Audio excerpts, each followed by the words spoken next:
Hello YouTube viewers, welcome to my channel Science Technology. In today's show, Camera Tuesday, we're going to talk about camera tracking for VFX. So let's dive deep into it in a niche topic, so to say.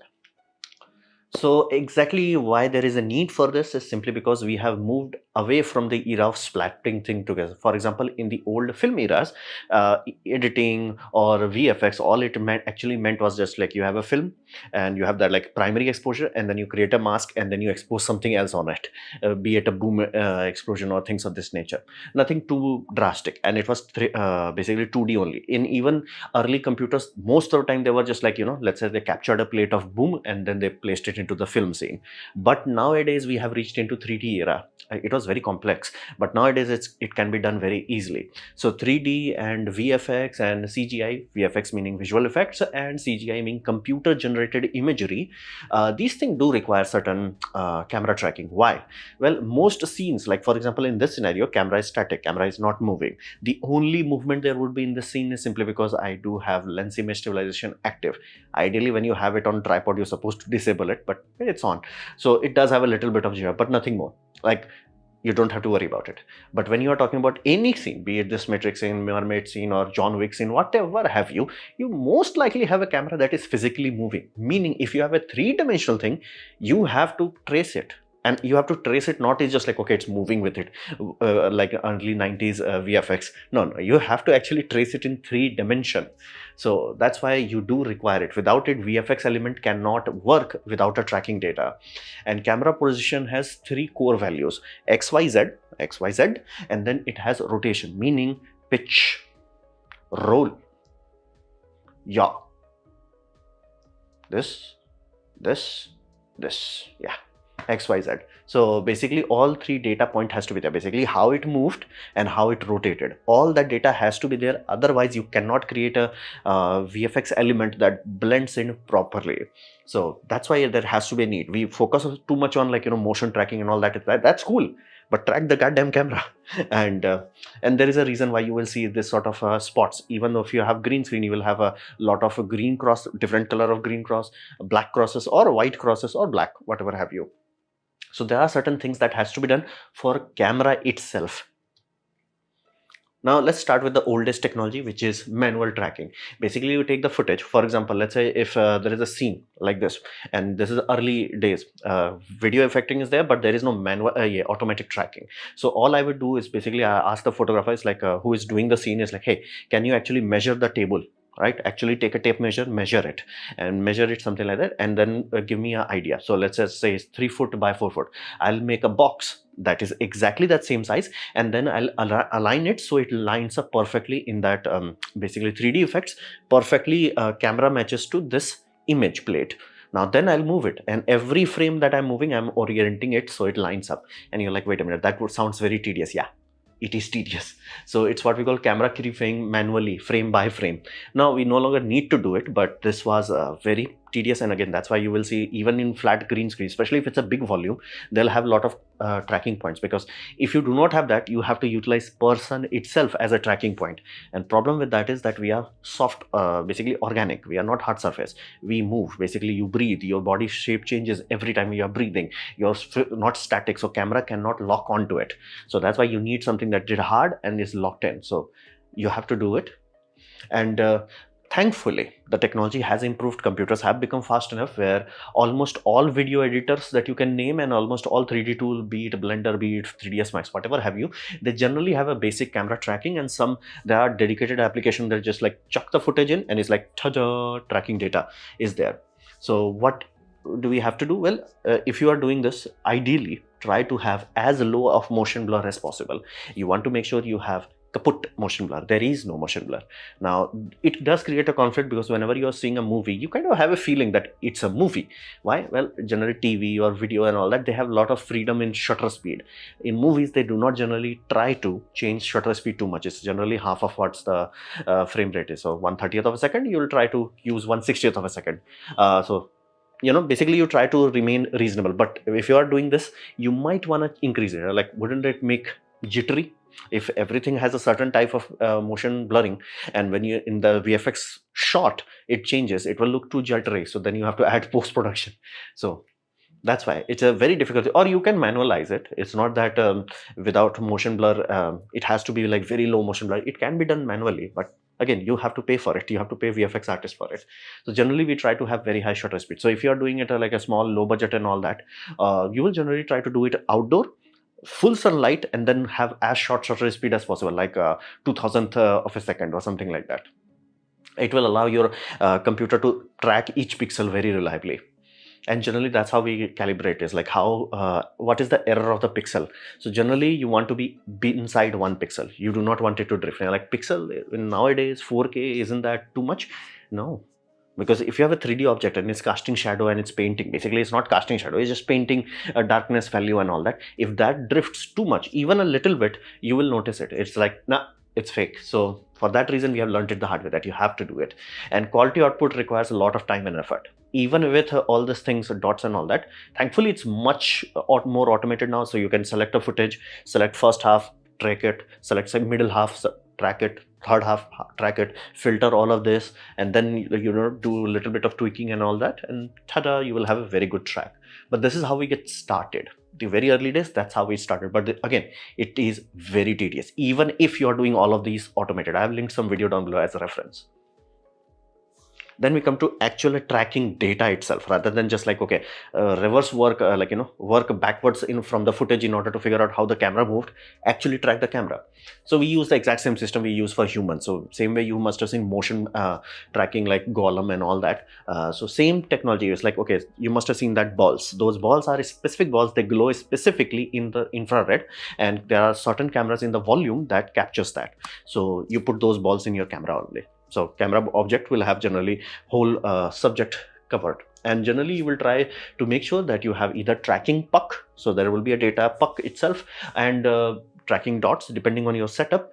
Basically you have to make sure it's what we call outside in. Basically you have camera looking inwards, and you have to make sure all the dots are inside there. Generally you have to have a lot of camera, 5-6 is minimum, and you generally want to have 10, 20 or even 40, simply because you can occlude. Basically if your camera is there, somebody's moving, either someone's hand can block certain shots and all that. So for accuracy reason, you generally want a lot of tracking. And same goes with motion tracking setup also. For like a really high-end motion tracking, you could have 40 cameras easily. So we generally want to have something that is on the camera itself that provides the data. And after that, data is sent to post-processing. Now this is how it used to be, but with the recent advancement of basically LED system, they figured out, hey, if you have the actual tracking data, what if you take the camera's physical position, X, Y, Z, and rotation data, directly fed it into Unreal Engine, and that Unreal Engine renders the scene and sends the footage, the actual, like how it's supposed to be rendered, it sends that data into the LED volume.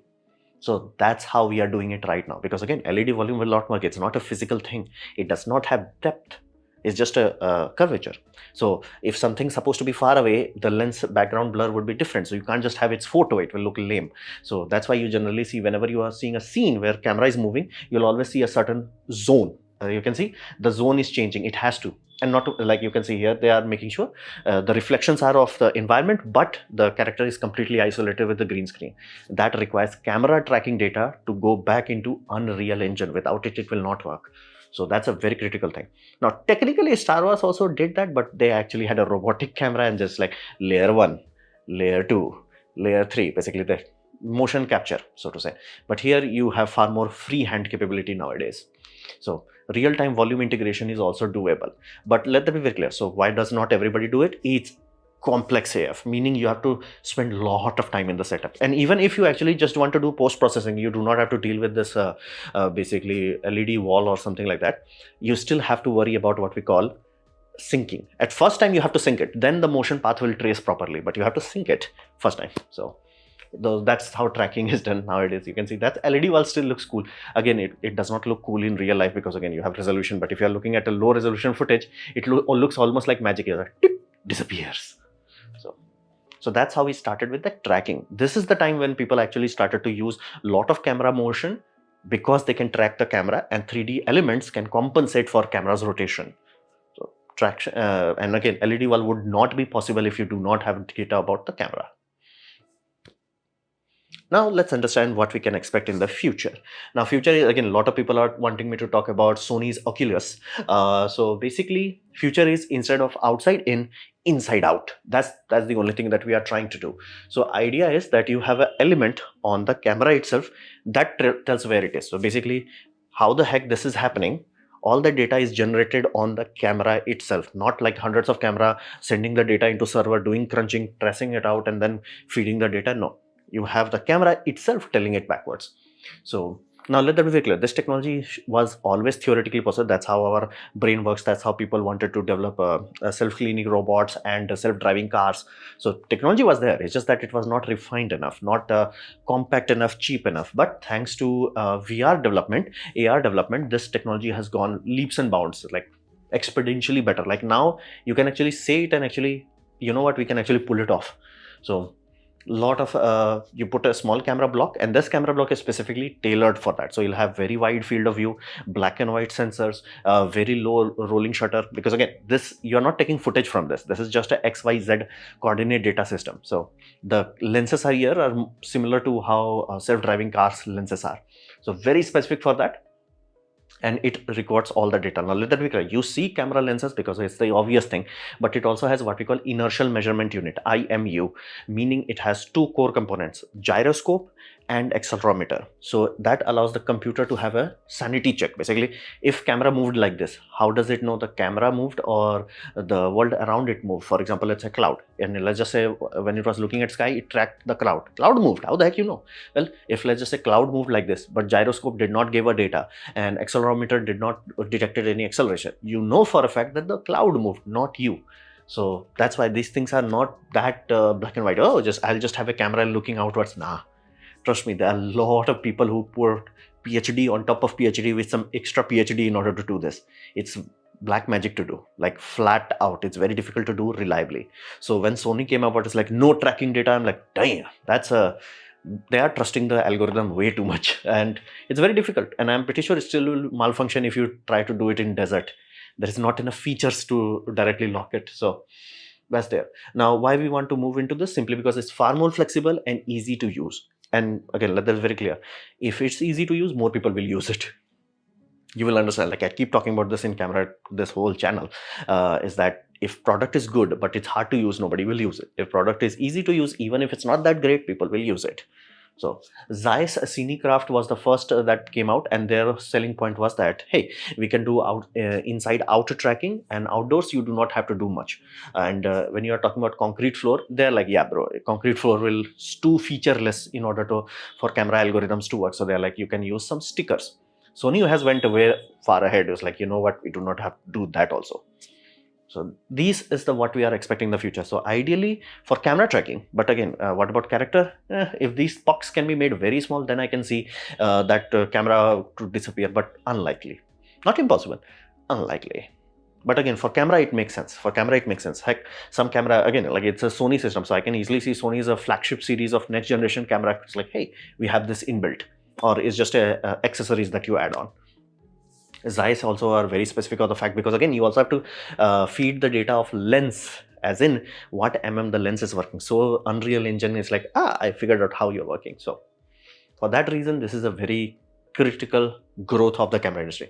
And when it works properly, you do not have to think about it. And that's where we are going. You do not have to think about it. You just tell a guy, hey, can you do camera tracking? It's like, puts a device in, done, go home. So this was my presentation on basically camera tracking for VFX, the most overlooked part. But hopefully you have liked it, learned from it. In that case, please hit the like button, share it amongst a friend. That will help me a lot. If you didn't like it, didn't enjoy it, I urge you to press dislike, press it twice to show me assessment. Please leave a comment because I do try to reply to all of them. Subscribe, press the bell icon if you're free, and as always, thanks for watching.